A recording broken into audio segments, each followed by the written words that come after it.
Have you ever been betrayed?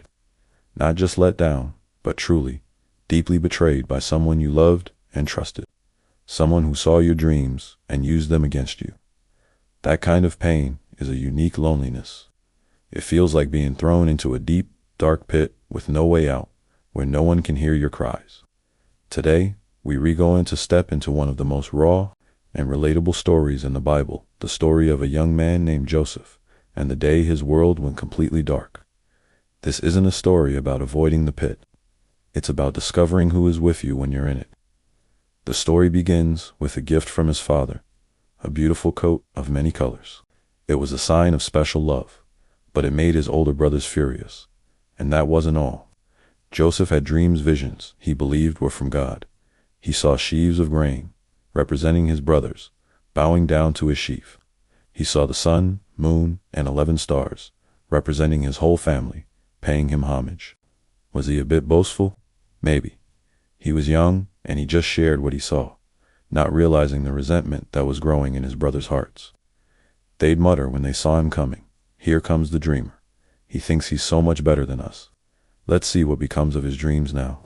The tension finally boils over when Joseph's father, Jacob, sends him on an errand to check on his brothers, who are tending flocks far from home. Joseph goes obediently, maybe even hoping for a chance to reconnect. But when his brothers see him approaching in the distance, that simmering hatred finally erupts. The Bible says they conspired against him to kill him. "Let's kill him and throw him into one of these pits," they said, "and we'll say a wild animal devoured him. Then we'll see what comes of his dreams." They grabbed him, tore off his precious robe, and threw him into an empty cistern, dark, cold hole in the ground. Can you imagine his terror? He cried out to them, "Brothers, what are you doing? Don't leave me here. It's dark." But his pleas fell on deaf ears. And then, the story gives us a chilling detail. After throwing their teenage brother into a pit to die, they sat down to eat lunch. Let that sink in. The cruelty of betrayal is often found in its casualness.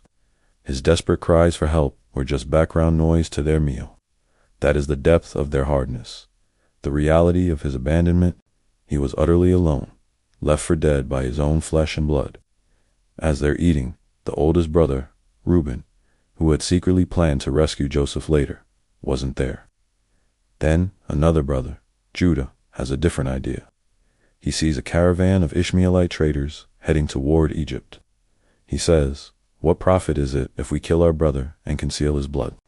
Come, let's sell him to the Ishmaelites and not lay our hands on him, for he is our brother, our own flesh."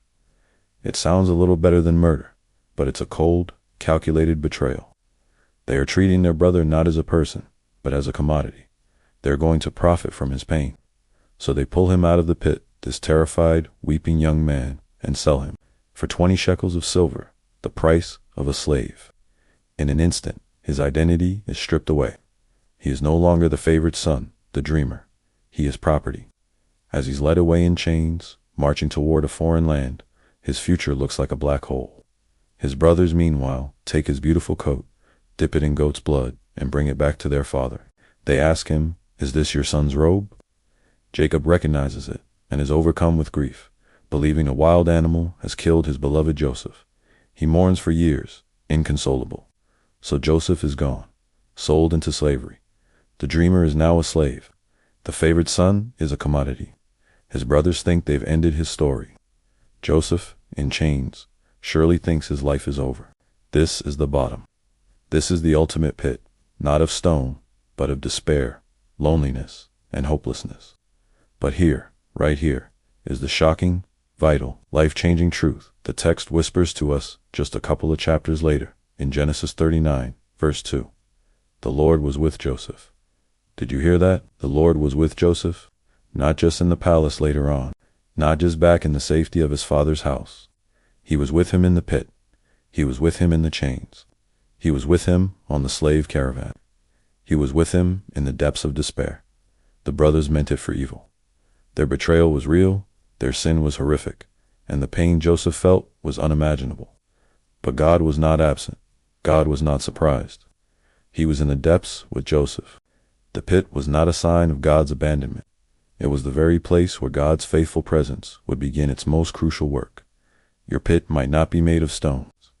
Maybe your pit is the betrayal of a spouse or a friend. Maybe it's a crushing business failure, a scary diagnosis from a doctor, or a loss that leaves you in emotional darkness. You cry out, and it feels like heaven is silent and God is a million miles away. The profound lesson from Joseph's story is not that God always spares us from the pits. He doesn't always stop the betrayal or prevent the pain. The promise is this: He descends into the pit with us. You are not alone in your darkness. The God who was with Joseph in his moment of total abandonment is in the business of meeting us in our brokenness. He is there, writing a story of redemption that we cannot yet see. Joseph's story was not over. In fact, the pit was just the beginning. It wasn't his final destination. It was the unlikely pathway to his ultimate purpose. So if you find yourself in a pit today, whatever it looks like, remember Joseph. You may feel betrayed, but you are not broken. You may feel forsaken by people, but you are not forgotten by God. You may be in the dark, but you are not alone. Your story is not finished. The same God who was with Joseph in the pit is with you right now, and He is already at work on your deliverance, turning what was meant for evil into something for your good and His glory. Hold on. Your story isn't over yet. Thanks for watching.